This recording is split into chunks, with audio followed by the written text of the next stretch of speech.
Bienvenue dans ce nouvel épisode du podcast The Flares, c'est Marc qui vous parle. Aujourd'hui, on vous propose un épisode entièrement consacré aux voitures autonomes.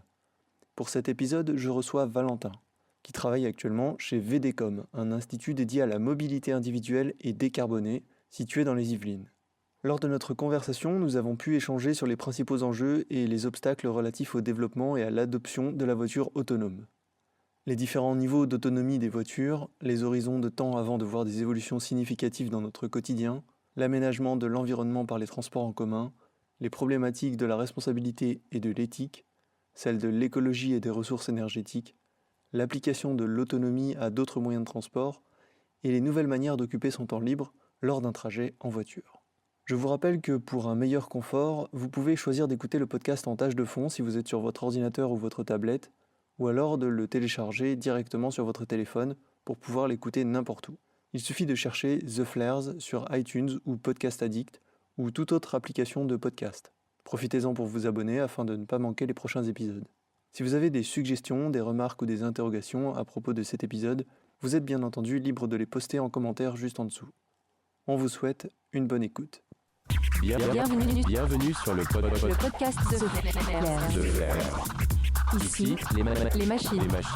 Des conversations sur les nouvelles technologies, la conquête spatiale, Post-humanisme, intelligence artificielle, ferons ensemble notre chemin vers l'avenir.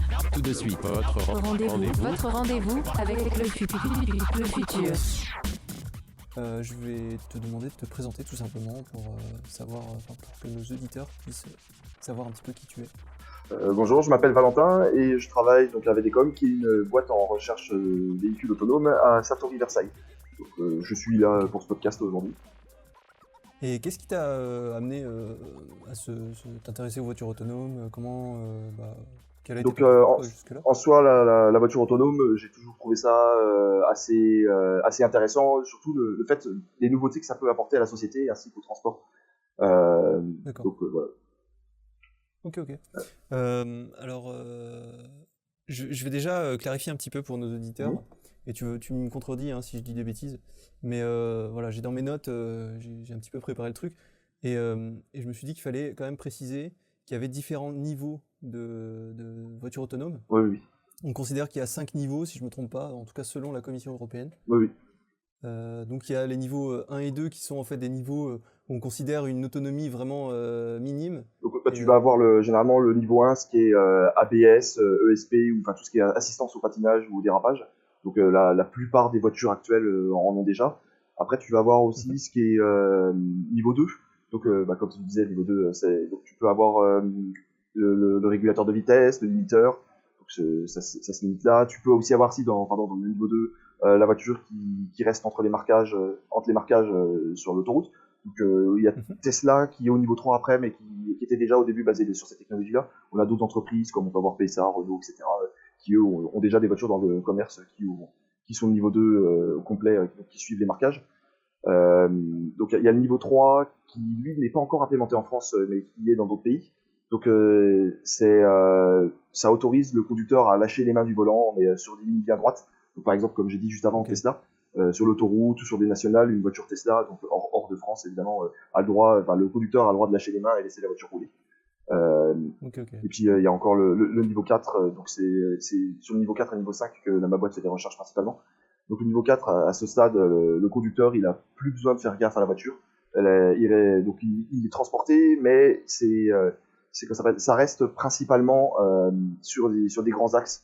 Et sur des grands axes, comme j'ai dit, autoroute nationale, et l'utilisateur n'a plus besoin d'avoir la main sur le véhicule ou quoi que ce soit. Le véhicule est censé être complètement sécuritaire et peut prendre des décisions tout seul pour quitter l'autoroute, aller sur telle autre route, mais tout en restant principalement sur des grands axes. Et après, tu as niveau 5, donc c'est la voiture qui est complètement autonome. Il n'y a plus besoin de conducteur du tout, qui peut aller dans n'importe quel endroit, donc dans les villes, les chemins, etc. Et donc ça, c'est la voiture, l'utopie ou le rêve de la voiture autonome. C'est presque, on peut parler de voiture consciente, quoi. C'est ça, exactement, ça c'est presque la voiture consciente qui sait faire la différence entre un piéton, un poulet ou un sac plastique, et qui sait prendre des décisions pour éviter chacun, etc. D'accord.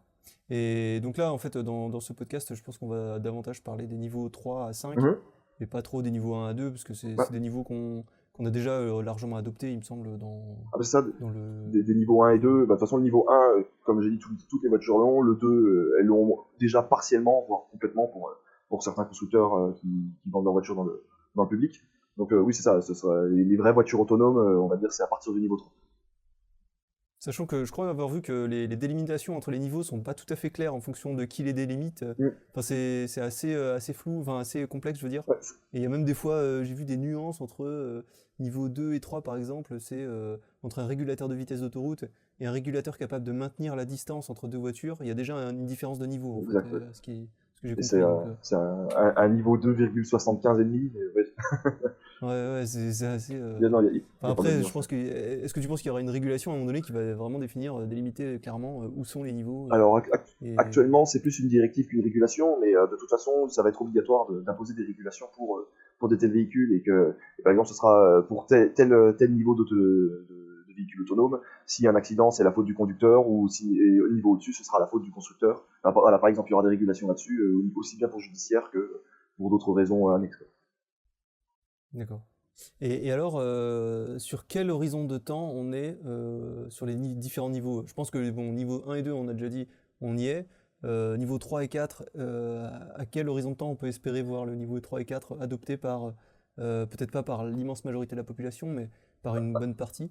Alors ouais, il y a déjà ça, c'est les niveaux 3 et 4, donc on peut déjà voir quelques rares véhicules en expérimentation et qui sont déjà en train de rouler, donc comme on peut dire, bah, les navettes autonomes qui roulent déjà à la Défense, mais c'est entre le 3 et le 4, elles sont complètement autonomes, il n'y a pas d'un conducteur, même s'il y a un superviseur à l'intérieur, qui fait quand même gaffe à ce que le véhicule fait.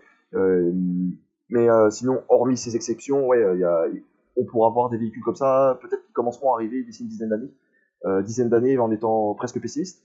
Mais comme on voit, il y a déjà les Tesla qui roulent très bien aux États-Unis. Il y a eu quelques accidents évidemment très médiatisés, mais hormis ça, évidemment, ça se passe assez bien là-bas. Donc, D'accord. En fait, je te demande ça parce que je vois en fait régulièrement dans des documentaires, des reportages, des émissions, des contradictions là-dessus. En oui. fait, il y a certains qui parlent de 2020 et d'autres qui parlent d'horizon à 30 ans sur des recherches et des innovations, mais je pense qu'ils sont peut-être pas d'accord sur les niveaux de voitures autonomes. Étant donné que 2020, c'est d'ici moins d'un an, je vais avouer que c'est quand même un peu optimiste. Mais d'ici 30 ans, donc d'ici 2050, on les aura, ces voitures autonomes, on les aura. Comme on voit, l'évolution du véhicule terrestre qu'il y a eu ces 20-30 dernières années, que ce soit au niveau sécurité, maniabilité, etc. Si on a cette même évolution et si elle suit peut-être la loi de Moore, ou si elle peut se rapprocher à une loi qui pourrait coller à celle de la loi de Moore, on pourrait peut-être espérer les voir en 2030 par exemple, plus qu'en 2050 comme les plus pessimistes le disent. Ce qui est très court en fait, 10 ans, compte tenu de là où on en est aujourd'hui, j'ai l'impression que c'est assez court quand même. C'est vrai que 10 ans ça peut être assez court, mais il y a quand même pas mal d'avancées là-dessus. Mais il y a pas mal d'avancées là-dessus, mais on peut évidemment pas savoir ce qui nous réserve précisément à l'avenir. Mais voilà. Et pour poser la question autrement, est-ce que tu conseillerais à quelqu'un qui naît aujourd'hui de passer son permis? Alors oui, quand même, évidemment. Je pense que même au vu des législations à venir, les premières voitures autonomes on va dire de niveau 5, elles arriveront peut-être évidemment bien plus tard que 2030. Et avant les voitures de niveau 5, il faudra obligatoirement un conducteur. Qui dit conducteur dit à partir de là un permis. Après, ce sera peut-être des permis différents pour, par exemple, permis boîte automatique uniquement ou permis voiture autonome qui seront des permis moins importants que le permis actuel. Mais oui, je conseillerais toujours quelqu'un qui n'a pas encore le permis actuellement ou qui naît maintenant de passer le permis à l'avenir. Et en plus, conduire une voiture, c'est toujours appréciable. Mais je parlais plus du permis en tant que nécessité après. Après, donc le permis en tant que nécessité, après, on voit de plus en plus de personnes qui ne le passent même pas quand on habite en ville. J'ai plusieurs amis qui habitent sur Paris et qui, eux, n'ont pas de permis. Ils passent leur temps à prendre soit le taxi, soit Uber, soit le métro, soit le RER. Quand on habite en ville, pour aller même dans la banlieue extérieure, jusqu'à 60 km à la ronde, 80 km à la ronde, c'est même plus nécessaire avec tous les transports en commun qu'on a. Après, si on habite en campagne, ce sera obligatoirement une nécessité. Bien que après les voitures autonomes soient plus faciles à conduire en campagne qu'en ville. Ouais, mais du coup, c'était un peu là où je voulais aller dans la conversation, c'est le taux de concentration de la population dans les zones urbaines, qui amène finalement un aménagement des transports en commun et qui amène l'absence de nécessité d'avoir une voiture, en fait. Au final, ça fait déjà longtemps et c'est de plus en plus présent. Oui, tout à fait ça. Il y a comme tu dis, les aménagements de transport en commun, ça ça limite la nécessité de la voiture. Et comme on voit, rien qu'à Paris, de plus en plus, on interdit de plus en plus de véhicules, comme avec les pastilles de pollution, ainsi que les prochaines interdictions qui ont été annoncées et qui vont peut-être venir. Mais oui, évidemment, ça va être les transports en commun et les transports propres comme des vélos qui seront privilégiés dans les grandes villes. Après, ça, la voiture autonome, comme tu dis, ça, là où il y a une forte concentration de population, ce sera peut-être peu utile, mais en périphérie ou pour aller en campagne ou à des endroits où la population est très éparse, ce sera peut-être beaucoup plus utile à ce niveau-là. Et est-ce qu'on peut voir une évolution de l'utilisation de la voiture autonome influencée par ça justement, influencée par la concentration de population dans le milieu urbain. Je m'explique un petit peu plus en détail. La voiture telle qu'on l'imagine, telle qu'on la fantasme, la voiture autonome, c'est une voiture qui est une voiture consciente en gros de niveau 5, qui est capable de tout faire et de nous emmener partout. Mais au final, il y a déjà des compagnies de taxi là, qui testent des voitures autonomes dans des secteurs vraiment restreints, et ça fait déjà le job dans la zone urbaine en tant que telle. Donc est-ce qu'il y aurait une nécessité vraiment d'aller jusqu'à la voiture de niveau 5 ? Je pense que d'ici à ce qu'on arrive à la voiture de niveau 5, on aura déjà observé d'énormes mutations dans l'utilisation des voitures. Ça, oui, en effet. Donc la voiture de niveau 5 arrivera. Après, est-ce qu'elle sera utilisée toujours de la même façon qu'on l'imagine maintenant ? Ça, c'est une autre histoire. Donc évidemment, il y a des études qui sont faites là-dessus. Mais oui, après, c'est ça. Si le fait déjà d'avoir une voiture, ce sera le fait d'avoir une propriété de voiture, ça disparaît et on passerait sur une sorte d'ubérisation du véhicule. Donc, comme tu dis, avec des taxis dans des zones, qui sont réservés à des zones ou juste des taxis pour transporter des gens à un point B. L'utilisation de la voiture comme on a actuellement ou comme on la voit actuellement, l'utilisation de la voiture autonome, elle risque de bien changer. Et après, je pense que la voiture de niveau 5 sera quand même toujours, elle arrivera toujours et elle sera toujours utile dans certains cas. Par exemple, les personnes en handicap ou les services publics ou les livraisons. Mais oui, dans le pire des cas, on peut imaginer que la voiture passe en état démodé. Mais si c'était bien ça ta question. Après, c'était plus une question optimiste, dans le sens où je me dis, on n'a peut-être pas besoin d'attendre l'avènement de la voiture des niveaux 5 pour voir déjà la voiture autonome, même à des niveaux inférieurs, prendre une part importante de notre quotidien. Ah oui, c'est ça. C'est surtout ça. Oui, c'est ça. Comme on voit, oui, je reprends encore l'exemple de notre adoré à tous Elon Musk avec Tesla. Mais comme on voit, donc, pas en France, comme je répète à chaque fois, mais la voiture, sa Tesla qui est déjà niveau 3 et qui est déjà commercialisée, qui marche assez bien. Qui marche même très bien son système sur grande voie. Et au fur et à mesure que les avancées se feront et que les technologies se feront et que les sécurités seront implémentées, on va peut-être avancer vers une voiture de niveau 3,5, une voiture de niveau 4, et puis, petit à petit ça va monter. Ok. Et en fait, j'ai vu que les marques comme Toyota, les constructeurs de voitures investissent dans des entreprises comme Uber maintenant. Et je me dis, l'analyse qui est extraite de ça, c'est que apparemment ces marques-là ont peur de perdre le contact avec les consommateurs d'aujourd'hui. C'est-à-dire que on peut imaginer un monde où il n'y a que des voitures autonomes et il y a des services justement comme Uber qui utilisent des voitures autonomes. Dans ce cas-là, dans un monde comme celui-ci, en tant que citoyen, on n'a aucune raison de se tourner vers les marques de constructeurs automobiles. On sera plutôt, ce qui nous parlera, ce sera plutôt les marques de services comme Uber. Ouais, c'est ça, comme c'est l'ubérisation du véhicule. Comme les gens n'auront plus vraiment besoin d'avoir une voiture à eux, ils pourront la contacter, ils l'auront à portée de smartphone. Hop, ils appuieront sur un bouton, la voiture arrivera dans 5 minutes et puis ils iront où ils veulent avec, et ils n'auront plus besoin d'avoir leur voiture à eux. Ce sera une voiture qui sera dans un entrepôt à gauche, à droite, ou même qui sera en patrouille.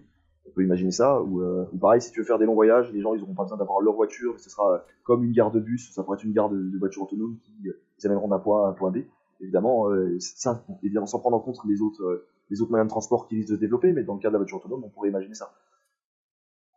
D'accord. Et donc, je comprends que les constructeurs, en effet, aient peur ou du moins cherchent à investir dans ces modes de transport. Donc, on pourrait imaginer qu'on ait à place d'avoir une gare routière d'autocar de marque marron ou X, on pourrait avoir une gare routière de la marque Toyota ou de la marque Peugeot, ou une gare routière de voitures autonomes où tu pourras aller en vacances avec ta voiture autonome. Ah oui, d'accord, ouais, toi tu vois ça carrément comme sous forme de gare routière avec des voitures à disposition, mais qui seraient sous l'égide d'une certaine marque. On pourrait imaginer ça, évidemment, mais c'est ça, ce serait par exemple si tu veux faire des longs trajets et tout. Sinon, ça, t'appelles et puis la voiture sort de son entrepôt, elle vient te chercher et elle t'amène là où tu veux, si tu veux faire des courses à tel magasin. Voilà, par exemple. Ok. Et parce qu'après, il y a une question qui se pose, c'est que, par exemple, les compagnies d'assurance, aujourd'hui, elles se basent sur le citoyen, enfin l'individu en tant que tel, le conducteur. Mhm. Mais si on rentre dans un modèle avec un parc de voitures autonomes, sur qui l'assurance va se tourner? Enfin, vers qui elle se tourne? Et bah, Vers le ça, constructeur, vers le... Tu vois? ouais. Bah, c'est une des questions les plus titillantes au niveau du véhicule autonome, c'est évidemment le côté juridique. Donc, qui a fait l'accident, et donc ça, c'est les assurances qui vont principalement se jeter là-dessus, comme ce sera leur argent qui sera en jeu. Et donc la question, ce sera au début principalement, jusqu'à ce qu'il y ait une législation qui soit mise là-dessus, ce sera des enquêtes sur est-ce que c'est la voiture autonome qui a fait une erreur, ou est-ce que c'est parce que le conducteur n'était pas attentif, ou est-ce que c'est la voiture autonome qui s'est fait rentrer dedans. On peut prendre l'exemple de la Google Car, qui a actuellement déjà plusieurs accidents à son actif, mais aucun où elle était en tort, par exemple.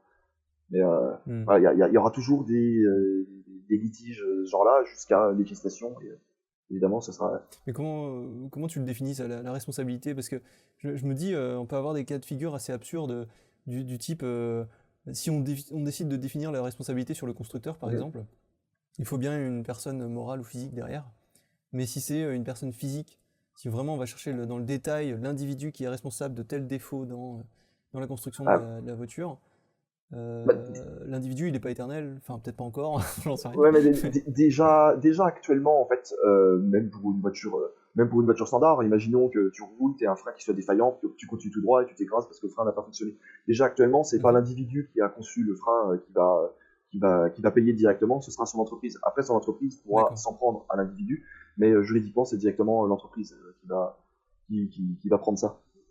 Par exemple, Ok, donc déjà à ce niveau-là, on a une réponse oui, déjà. il y a une réponse à ce niveau-là. C'est s'il y a un souci au niveau de la voiture, ce sera pas le bonhomme qui a mis le point virgule là où il fallait pas dans sa ligne de code, mais ce sera la Mhm. boîte qui commercialise cette voiture qui va prendre au niveau de la justice. Par exemple, au niveau de la justice ou des assurances, etc. Ok. Et, et est-ce que tu crois qu'il y aurait des circonstances spécifiques où un humain euh, restera de toute façon en charge du pilotage? Tu vois, par exemple, une raison technique, conduire un bus rempli d'enfants sur une route de montagne enneigée. Mhm. Ça, c'est une question de Gaëtan. Ou pour le plaisir, comme les courses automobiles, bon, ça, on l'a déjà abordé. Ou alors, est-ce que tu penses que la technologie atteindra un tel niveau de perfection qu'il n'y aura aucune raison où un humain sera privilégié, enfin, aucune situation? Alors, la technologie atteindra un tel niveau de perfection. Donc, il y a une règle qu'on m'a toujours appris, c'est donc rien n'est parfait, à part moi. Euh, mais donc non, non, il faudra se dire que de toute façon le risque n'est pas zéro. Donc peu importe ce qui se passe. Après, un bus qui roule sur une montagne enneigée rempli d'enfants, si le logiciel qui a dans le bus et si le bus est équipé des bons capteurs, il peut tout à fait partir du fait qu'il ne faut pas trop accélérer pour que les roues adhèrent. Il pourra mieux prendre enfin, il prendra les meilleures courbes pour perdre le moins d'énergie et puis éviter de déraper. Enfin, ça Mhm. reste aussi des données qu'un humain doit gérer de son côté. Donc à ce niveau-là, après, il est possible que avant que tout soit arrivé à son terme, que la voiture autonome soit à son apogée, il peut arriver évidemment que des voitures de niveau 3 disent attention, zone enneigée, reprenez le volant, ou enfin, c'est même déjà le cas avec des zones de pluie, ou quoi Mhm. que ce soit, à ces moments-là, et c'est reprenez le volant, nous on se décharge des responsabilités. D'accord. Et alors derrière tout ça, il y a une question de responsabilité, mais il y a aussi une question de la problématique de l'éthique. Mhm. Savoir si dans un cas de figure, on doit sauver une vie plutôt qu'une autre, Alors oui, parce qu'il n'y a pas le choix. ouais, bah, cette question, elle est beaucoup enfin, entamée, et dans la plupart des instituts de recherche, enfin même dans tous les instituts de recherche basés sur le véhicule autonome, et donc qui ont des problèmes éthiques à ce niveau-là, il y a une armée de philosophes qui sont engagés pour résoudre ces problèmes. Donc évidemment, ce sera des choix. Est-ce que c'est mieux de rentrer dans ce chien à 30 km/h ou dans ce mur, sachant que si tu rentres dans le mur, le conducteur n'est pas blessé et puis le chien non plus. Mais est-ce qu'à 90 Mhm. km/h, vaut mieux peut-être foncer dans le chien. Enfin, évidemment, après, il y a des calculs éthiques. Vaut mieux rentrer dans la vieille personne ou vaut mieux rentrer dans ce jeune qui vient de sortir de son école. Enfin, il y a plein de trucs éthiques et donc c'est sans arrêt étudié par des équipes de philosophes et de psychologues au sein des instituts de recherche. Et oui, voilà, après, c'est tous des choix qui sont préprogrammés ou alors qui vont même être inscrits dans le code pour que la machine soit capable de faire ses propres choix en fonction de la situation. Mhm. Mais après, c'est de l'ordre de l'instinct. Enfin, C'est ça. finalement, on humanise la machine et du coup, est-ce qu'on n'est pas devant une problématique qui peut se résoudre qu'en étudiant cas par cas, tu vois, Ah, c'est ce qui se c'est passe? ça, ça reste assez compliqué et même nous, en tant qu'humains, on, dans l'espace d'une demi-seconde, il y a le gamin qui vient rattraper son ballon sur la route, qui se jette devant la voiture, et à côté, t'as sa mère qui est sur le trottoir. En une espace de demi-seconde, qu'est-ce que ton cerveau choisit? C'est quand même assez compliqué, et c'est ça où, évidemment, pour ces questions de responsabilité et tout, il faut implémenter dans la voiture. On peut pas faire juste un jet de dés aléatoire. Bon, c'est le gamin, bon, c'est la mère. Voilà, ils sont calculés, enfin, ils calculent ça et ils font des recherches là-dessus sur qu'est-ce qui serait le plus éthique. Et Ok. en soi, ce qui est marrant, c'est qu'on se demande c'est quoi le plus éthique. Alors, est-ce que c'est éthique même de savoir quelle personne on préfère être? Là, on va plus loin, mais Pardon, j'ai pas entendu. est-ce que ce serait éthique même de se dire quelle personne va-t-on tuer? Après, Ah ouais. Ouais, bah après là c'est vraiment une question, pour moi c'est vraiment plus de la problématique ah technique, oui, tout à fait. ni de procédure, c'est vraiment de la problématique ontologique en C'est vrai, fait. ça, C'est un truc, on n'a pas vraiment de réponse. Quoi. Ah, c'est- Ouais, c'est pour ça que je parlais de cas de figure, mais c'est tellement... en fait, tu peux répondre en fonction des circonstances, facilement, je pense, relativement facilement. Pardon? En fonction des circonstances dans lesquelles tu te trouves, tu peux répondre relativement facilement à cette question, mais de manière globale, c'est effectivement beaucoup plus complexe. Ça, ça, puis on sait pas si l'humain, ce qu'il aurait fait, c'est une bonne chose ou pas. Donc c'est là où il y a pas mal de débats là-dessus, quoi. De débats et de recherches. Ouais. Ok. Alors je vais sauter un petit peu du coq à l'âne, là. Je vais passer au sujet de l'écologie. L'écologie, oui, très bien. Alors, a priori, on n'imagine pas la voiture autonome autrement que électrique. Oui. Je pense qu'on se trompe pas là-dessus. Ça, actuellement, oui, principalement la voiture électrique. Au pire des cas, on peut en trouver qui sont hybrides, mais dont le mode autonome ne fonctionne que sur la partie électrique. Mais sinon, dans la quasi-intégralité, c'est l'électrique. D'accord. Sauf que l'électrique, c'est pas non plus la solution miracle qui sort du problème des ressources, puisque c'est troquer une ressource contre une autre. C'est ça. Et il y a toujours la problématique de la quantité de lithium disponible sur Terre, ou dans l'espace. Alors on va mettre de côté la question de l'espace pour l'instant. On va juste partir du principe que on va pas aller miner des roches d'astéroïdes, mais simplement avec les ressources qu'on a sur Terre. Et est-ce que tu penses qu'on peut, est-ce que tu perçois une perspective de transition plutôt positive ou plutôt optimiste ou plutôt pessimiste en fait, de quel camp tu te situes, dans quel camp tu te situes, et puis est-ce que à quel rythme aussi tu penses qu'on devrait évoluer vers l'électrique, quoi, en gros. Tout à fait. Alors, ça dépend. Franchement, il y a beaucoup d'éléments qui rentrent en compte.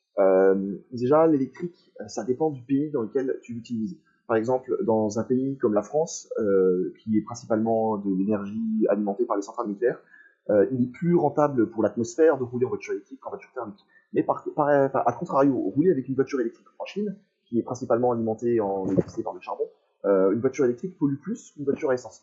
Donc c'est déjà là, sur le total, donc le coût de fabrication des véhicules, le coût de production d'énergie et l'énergie utilisée.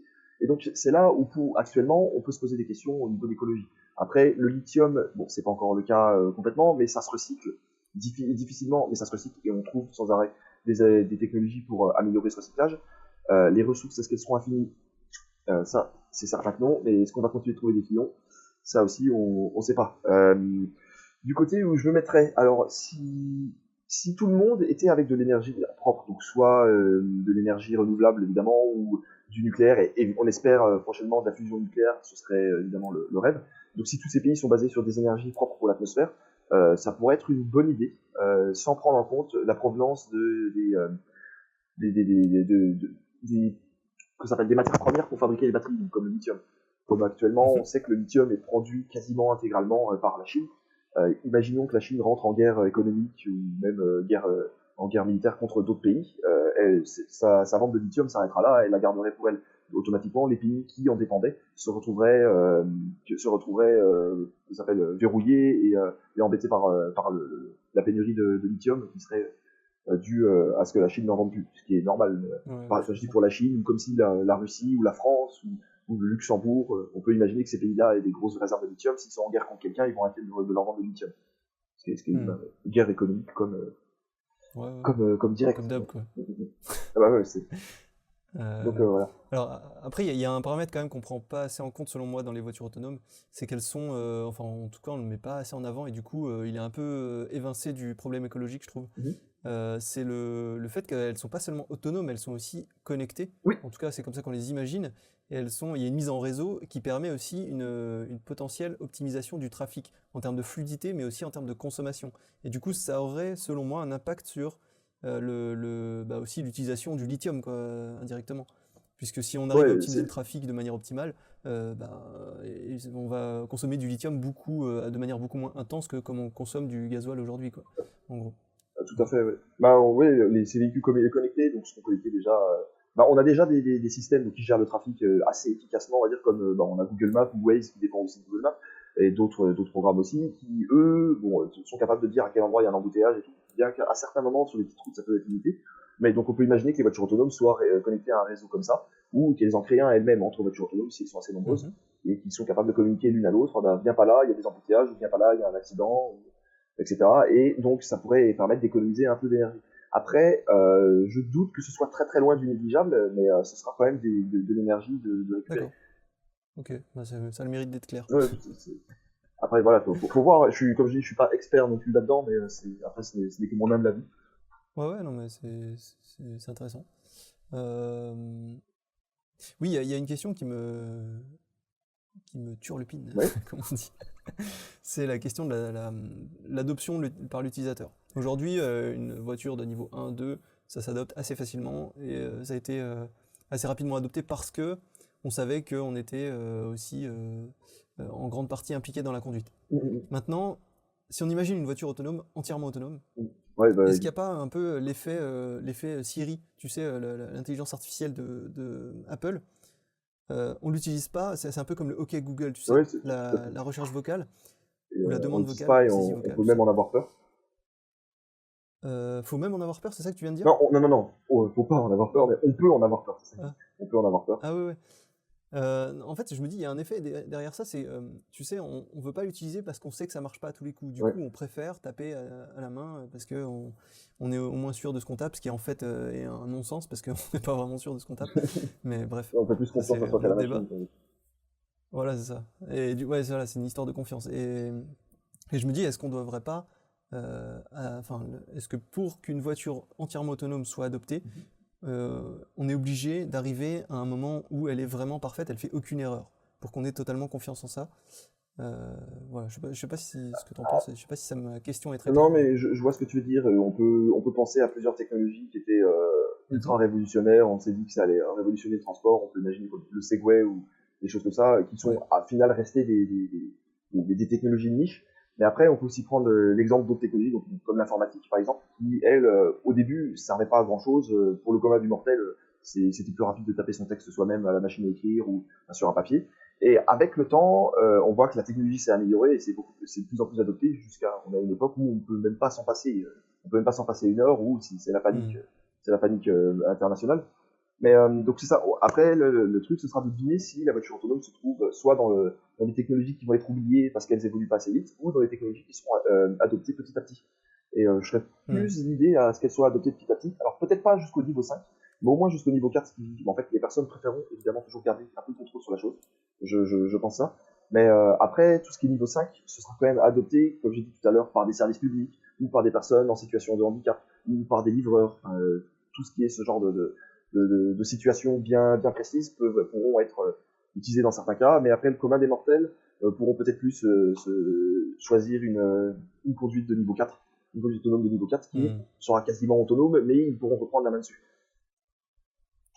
Ouais, ça a l'air de faire sens en tout cas, parce que du coup, c'est vrai que si on adopte niveau par niveau, on va arriver à un moment donné où on sera progressivement habitué à lâcher petit à petit la prise sur la conduite. C'est ça, après, c'est à voir comment ça évolue. Comme on a, au niveau de la informatique, comme je disais, à une époque, tout le monde avait un ordinateur fixe. Maintenant, ceux qui ont des ordinateurs fixes, c'est soit des gens qui travaillent avec, évidemment, donc soit pour de la vidéo, soit pour les gamers ou quoi que ce soit, mais le commun des mortels ont un PC portable, voire même juste un téléphone et une tablette.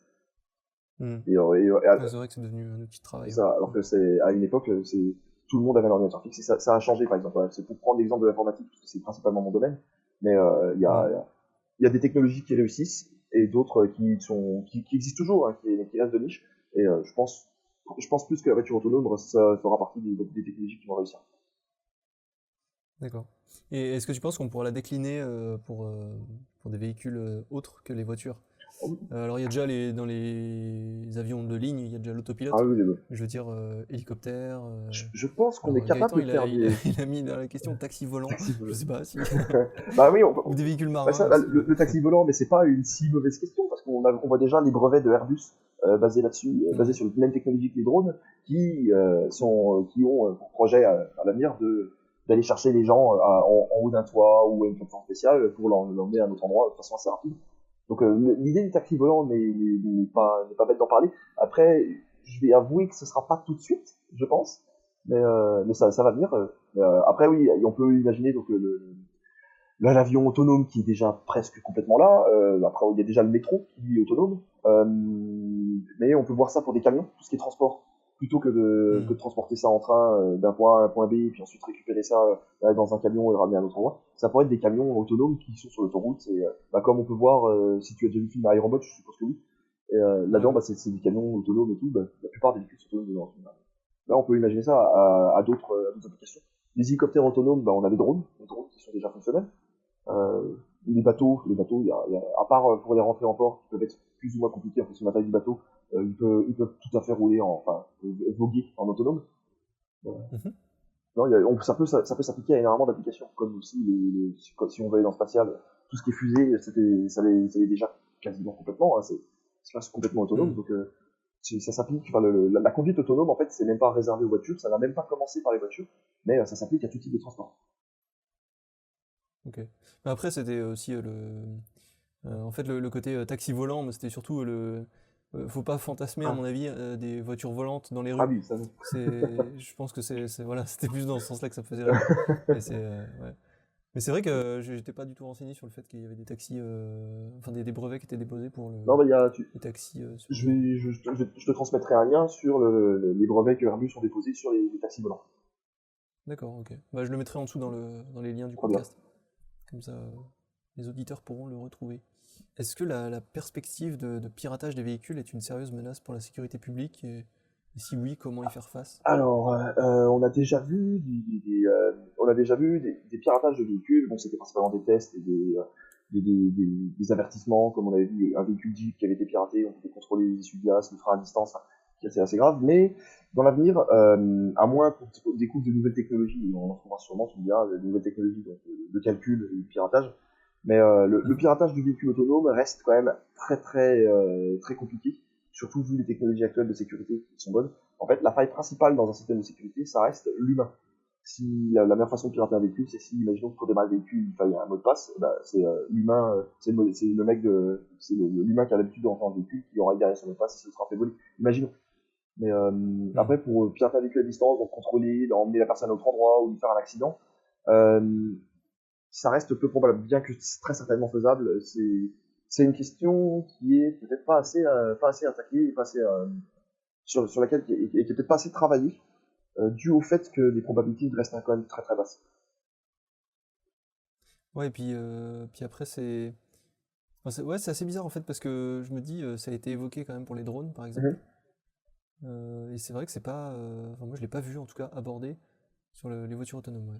Non, j'ai vu quelques articles à gauche, à droite, notamment des véhicules qui n'étaient autonomes que niveau 2, qui avaient été piratés, mais c'est des problèmes qu'on voit déjà maintenant et qu'on peut déjà se préparer à résoudre pour l'avenir. Ok. Après, il y a une question. Alors, on est bientôt à la fin en fait. Une question. C'est plus des questions. En fait, c'est plus des questions très théoriques. Oui. Mais si on se projette dans l'avenir, on peut imaginer que on rentre à 4 dans une voiture autonome, voilà, on va d'un point A à un point B, et pendant tout ce temps, on peut s'occuper à autre chose. Ouais. On peut s'occuper à autre chose que de conduire. Et du coup, il y a déjà des questions qui sont posées sur quel type de médias on va pouvoir, ou de divertissement, on va pouvoir proposer aux passagers, du coup. Et à ce niveau-là, bon, il y a des idées à proposer, quoi. Je sais pas si tu Ouais. as des idées, toi, de ton côté. Si, par exemple, on a, donc rien que pour le moment rester dans le véhicule non autonome, il y a déjà des véhicules donc, qui sont équipés de bornes 4G actuellement et prochainement 5G, qui permettent d'avoir le Wi-Fi à l'intérieur du véhicule. Donc les gens peuvent être sur leur téléphone portable, leur PC portable, leur tablette, et ils peuvent déjà aller sur Internet, écouter les podcasts de The Flair sur YouTube tout en roulant. On peut déjà faire pas mal de choses dans un véhicule actuel. Évidemment, c'est des véhicules de niche qui s'ouvrent de plus en plus au public, mais donc on peut imaginer que donc, dans l'avenir, les véhicules autonomes, donc, on aura accès à Internet dans la voiture, et à partir de là, à partir du moment où tu as accès à Internet, donc tu fais à peu près la même chose que quand tu es assis sur ton bureau chez toi. On peut imaginer que, je sais pas, une bande de gamers part de Toulouse et va à la Paris Games Week, et ben, en route, ils vont se faire une petite LAN de CS, ou même ils vont faire une partie à 5 imaginons. Ou alors, il y a la personne qui va travailler, qui a 1 heure de route pour aller travailler, bah, tout en roulant, elle sera en pleine réunion ou à travailler ses mails, tout en allant à son lieu de travail ou en revenant de ton lieu de travail, tu peux passer un call à ta famille tout en mangeant ton repas pendant que ta voiture te conduit. On peut imaginer plein d'applications de tout type, en fait, ça revient à être enfermé dans une pièce sur un trajet, quoi.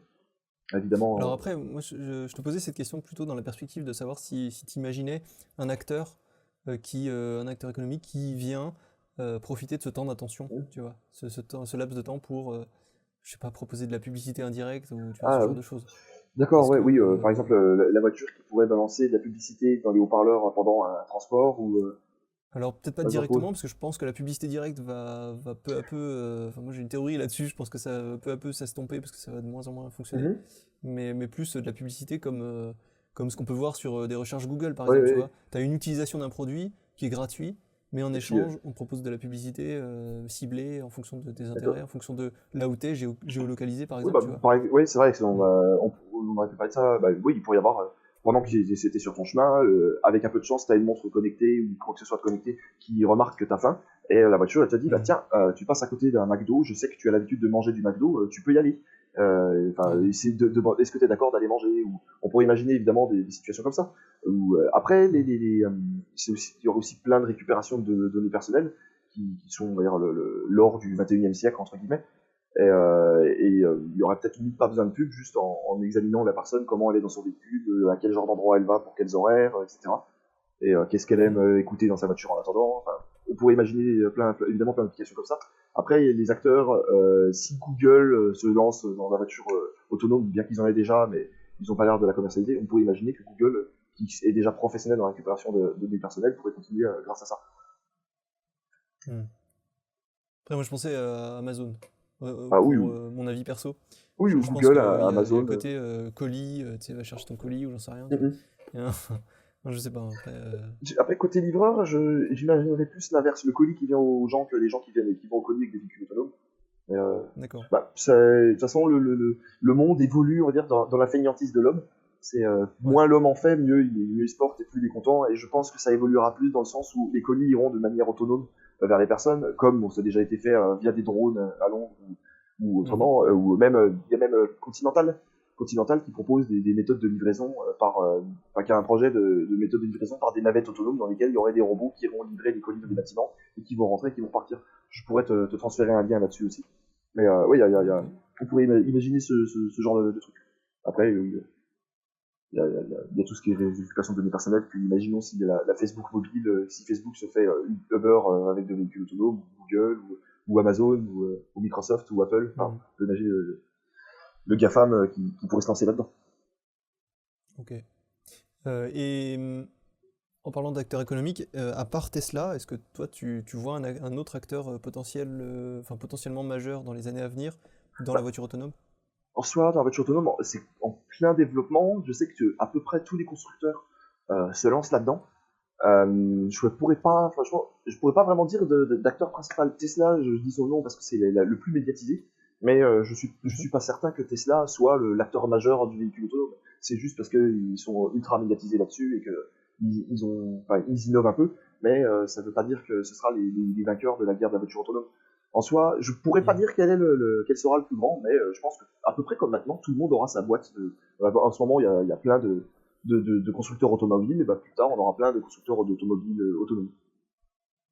Après, le premier qui sera là sera ce premier qui sera là sera peut-être plus gagnant que les autres, mais on aura peut-être un Apple de la voiture, ou de la voiture autonome, comme on a actuellement Ferrari, qui est la voiture de luxe, mais on peut acheter à côté une Dacia, qui est la voiture de tout le monde.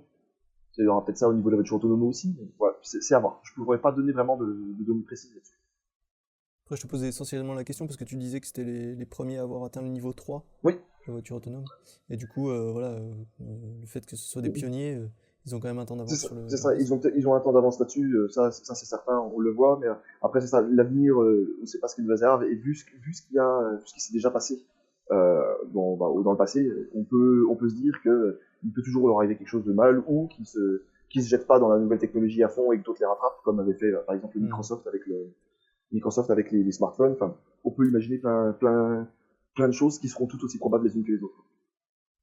Ouais, surtout que Elon Musk il est un peu sur tous les fronts, donc il est sur... pas forcément une bonne chose pour la concurrence, pour gérer la concurrence. Tout à fait, et puis il est sur plein de fronts, on voit qu'il y a eu des problèmes avec Tesla, même si ça a l'air de remonter, mais voilà, on voit qu'ils sont pas invincibles aux problèmes et qu'ils peuvent en avoir d'autres.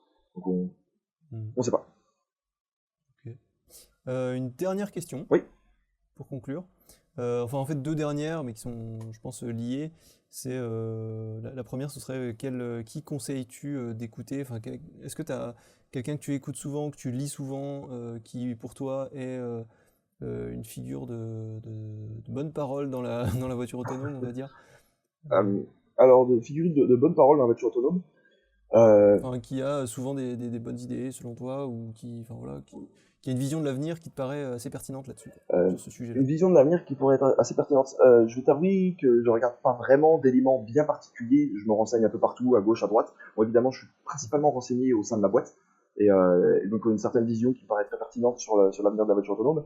Mais il y a actuellement, bien qu'au début, comme j'ai dit, il y avait Elon Musk avec tout ce qui est Tesla, et on va dire que maintenant, il n'y a pas vraiment d'une personne qui a une bonne vision. Ça reste une vision globale qui nous dirige droit vers l'avant quand même. C'est la meilleure façon, je trouverais, de se renseigner à ce niveau-là. Ce serait de se renseigner à gauche, à droite, que ce soit sur des articles scientifiques, même j'aime pas trop ça, mais même dans la presse ouverte, les médias, que ce soit des journaux, Le Monde, Le Figaro, ou même journal télévisé.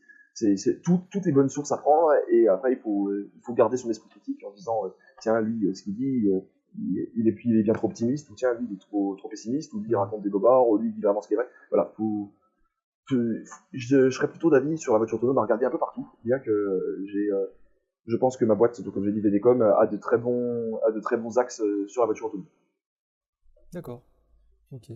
Donc la dernière question, qui va un peu dans ce sens également, c'est quel conseil tu donnerais aux très jeunes générations d'aujourd'hui par rapport à la voiture autonome? Est-ce que, pas forcément un conseil, mais qu'est-ce que tu pourrais te dire sur tes convictions? Voilà. Le premier truc à dire, la voiture autonome, n'en ayez pas peur, parce qu'elle fera certainement moins d'erreurs que vous-même au volant. Ça, c'est un des premiers points. Et après, c'est l'avenir du transport, l'avenir du transport personnel. Et si ça échoue, ça restera quand même l'avenir du transport personnel pour des gens en handicap, ou des personnes âgées, pour ton grand-père, ton arrière-grand-père. Si c'est pas un avenir réluisant qui lui est réservé, bien que j'en doute, ce sera quand même un avenir qui sera bien utile à plusieurs personnes. Et la voiture autonome, c'est l'avenir. Ok, belle conclusion. Écoute, je te remercie, Valentin. Je sais pas si tu as encore des choses à ajouter sur ce sujet. On a attaqué à peu près la plupart des points que j'avais prévus. Après, il y avait tout ce qui était technique, la technologie, on a attaqué un peu la motorisation qui était électrique, la communication GPS 4G, on a parlé. Après, tout ce qui était... après, les capteurs que la voiture utilise, genre les sonars, on n'a pas trop parlé. Mais on reste quand même bien dans la plupart des trucs. Après, on n'a pas parlé aussi de la radio en mégahertz, qui est déjà utilisée. Si tu veux, on peut en dire quelques mots. Non, mais c'est en soi, voilà, c'est... Si jamais t'as un avis là-dessus à donner ou... un avis, ça reste... C'est les technologies qui sont utilisées, donc que ce soit les radars à lumière appelés Wi-Fi, les sonars ultrasons, comme on utilise déjà pour les radars de recul et tout ça, donc c'est utilisé dans la voiture autonome. Les caméras qui restent dans le spectre visuel, les caméras thermiques qui permettent de détecter si en face de nous on a un humain ou un objet. Enfin, on a plein de capteurs différents qui permettent de détecter plusieurs choses. C'est ce qui, à mon goût, ce qui est vachement intéressant, c'est de voir avec des petits éléments comme une caméra infrarouge, on peut déjà complètement changer la façon la façon que la voiture a de voir son monde, par exemple. Et je trouve ça assez intéressant. Ok. D'accord. Bah écoute, je sais pas, moi j'ai rien à ajouter. Après, je te laisse parler hein, si tu veux. J'aimerais bien dire, c'est qu'il faut dire qu'en un peu plus de 100 ans, la technologie a évolué, la technologie a évolué de presque autant que avant ça jusqu'au début de l'humanité. Et bien que depuis 100 ans, la voiture n'a pas énormément évolué, il faut s'attendre à ce qu'elle change, elle, énormément, avec le reste du transport. D'accord. Et à quel niveau tu penses qu'elle pourrait changer? Bah, comme je dis, c'est ça le transport libre et la façon de le voir. Avant, la voiture, tu la prenais pour aller d'un point A à un point B, toi-même, tu conduis pour aller à un endroit. Prochainement, la voiture la voiture autonome sera même, ce sera même pas un transport que tu choisiras de prendre, mais ça fera partie de ta vie. Tu prends ton téléphone. Oui, tu veux dire dans les usages. C'est ça, dans les usages, évidemment. Après, oui, le transport, ça se trouve, va complètement changer. L'hyperloop va venir, les voitures, ça sera oublié, ou on va prendre des téléporteurs. Ça, j'en sais rien, mais dans le véhicule en lui-même va bien évoluer. Peut-être que la SNCF sera à l'heure. Clash gratuit. J'ai encore du mal à le croire. C'est pour ça que tu arrives en retard. On est à la fin de... Ouais. On est à la fin du podcast, on peut dire ce qu'on veut, c'est bon. Ils sont plus que 2 à écouter. Non, bah ouais, c'est peut-être qu'on aura moins de retard, évidemment, avec les voitures autonomes. Ok. Ouais, je pense que ce sera même une notion qui va progressivement s'effacer, hein, dans l'idéal. La notion du retard, ouais. Il y aura toujours à être en retard pour quelque chose. Ouais, je veux dire en voiture, en transport. Ouais, bah c'est plus ce sera automatisé et plus ça dépendra d'un minimum d'éléments extérieurs, plus ce sera facile d'éviter les retards, quoi. Ouais, sauf si la variable humaine s'en mêle, quoi. Ah bah ça, de toute façon, la faille de tout système, que ce soit sécurité, efficacité, quoi que ce soit, c'est l'homme. Ouais. C'est la faille de tout système. On pourra pas dire oui, mais ma voiture autonome elle était en retard. Non, tu mens, elles sont jamais en retard. T'es viré. Ah ça peut être marrant, ça aussi. On va voir comment on fait. Si le mec il arrive en retard et qu'il se fait virer, est-ce que c'est à faute de la voiture autonome Ah ouais, tiens. Bah ça j'ai pas trop d'avis là-dessus. D'informations là-dessus. Mais ouais. Bah écoute, je pense qu'on peut conclure ici. Très bien. Bah, ce fut un plaisir. Bah, plaisir partagé. Je te remercie vraiment d'être venu pour échanger sur ce sujet-là.